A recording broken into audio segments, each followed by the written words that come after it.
এই মুহূর্তে সবচেয়ে বিরাট বড় খবর, অবশেষে পশ্চিমবঙ্গে ডিএ ঘোষণা করলেন মুখ্যমন্ত্রী মমতা বন্দ্যোপাধ্যায়। কত টাকা বেতন বাড়লো, কবে থেকে চালু হবে, অবশ্যই কিন্তু জানাবো আজকের এই ভিডিওতে। পশ্চিমবঙ্গে ডিএ ঘোষণা, বেতন কত বাড়লো, কবে থেকে চালু হবে, কারা কারা পাবেন, এবং মোট বাজেট 2400 কোটি টাকা। এবং আর মাত্র কয়েকদিনের অপেক্ষা, তারপরে আসছে ক্রিসমাস বা বড়দিন। আর এবছর বড়দিনের প্রারম্ভে ডিএ হাইক নিয়ে রাজ্যের মুখ্যমন্ত্রী বড় ঘোষণা মমতা বন্দ্যোপাধ্যায় করলেন, জব্বর ঘোষণা। এবার অবশেষে কিন্তু 4% ডিএ বৃদ্ধি করলো এবং রাজ্য সরকার, সকলের দীর্ঘ প্রতীক্ষার অবসান হলো। কিন্তু মুখ্যমন্ত্রী স্বয়ং আজ এই বিষয়টি নিয়ে কথা বলেছেন। তার ঘোষণা অনুযায়ী জানা গেছে কোনো বিশেষ পদের জন্য নয়, এবারে রাজ্য সরকারের অধীনে থাকা সকল কর্মচারী ও পেনশনারদের বেতন বাড়তে চলছে।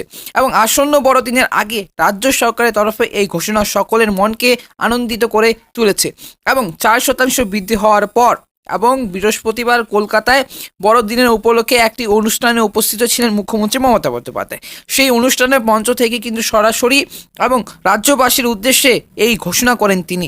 এদিন তিনি বলেছেন, 2024 সালের 1 জানুয়ারি থেকে আমরা নতুন ডিএ বৃদ্ধি কার্যকর করব। সমস্ত রাজ্য সরকারি কর্মী ও শিক্ষক এবং শিক্ষক ও পেনশনার এই ডিএ লাভবান করবেন।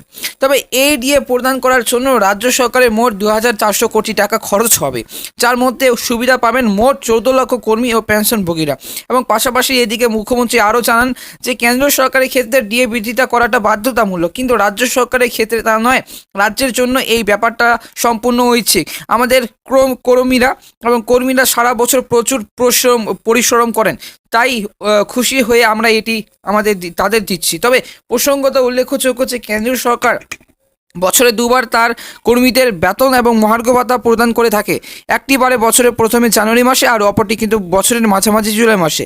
তবে 2023 সাল থেকে এবং 2023 সাল অনুযায়ী এবং প্রথমে তারা জানুয়ারিতে কেন্দ্রের ডিএ 4% বাড়ার পর তা ছিল 42%।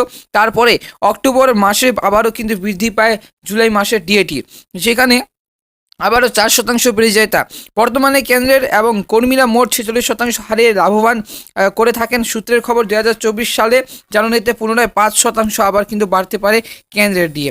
তবে অন্যদিকে কিন্তু আমাদের রাজ্যে সরকারি কর্মী ও পেনশন ভোগীরা বর্তমানে পান মোট 6% ডিএ। তবে আমাদের রাজ্যের সকল সরকারি কর্মচারীদের ডিএর হার কিন্তু সমান নয়। বিশেষ কয়েকটি পদের কর্মীদের বেশি বেতন প্রদান করে থাকে রাজ্য সরকারি কর্মীরা একাধিকবার মুখ্যমন্ত্রীকে অনুরোধ করেছেন সকলের ডিএ বাড়ানোর জন্য।